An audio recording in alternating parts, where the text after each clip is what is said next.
protina at langis. Pag iniisip yung langis, anong papasok sa isip? Oil, fat. Pag iniisip natin ang protein, ito yung mga bulaklak. And syempre, kumakain tayo, protein from meat, from animal, pero cancer-causing ang animal fat. Lalo na ngayon, puro turok-turok na ang animals. Ang pag-meditate naman, libreng way yan, lalo kung meron kang puno sa loob ng kwarto mo. Pwede naman tayo magtanim, maglagay ng plant sa kwarto natin. Magkakaroon din ako ng marami. Lilipat lang ako ng kwarto bukas ulit.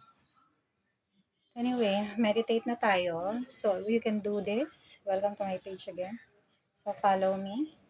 Let's do the 10 minutes. So, I lost my focus.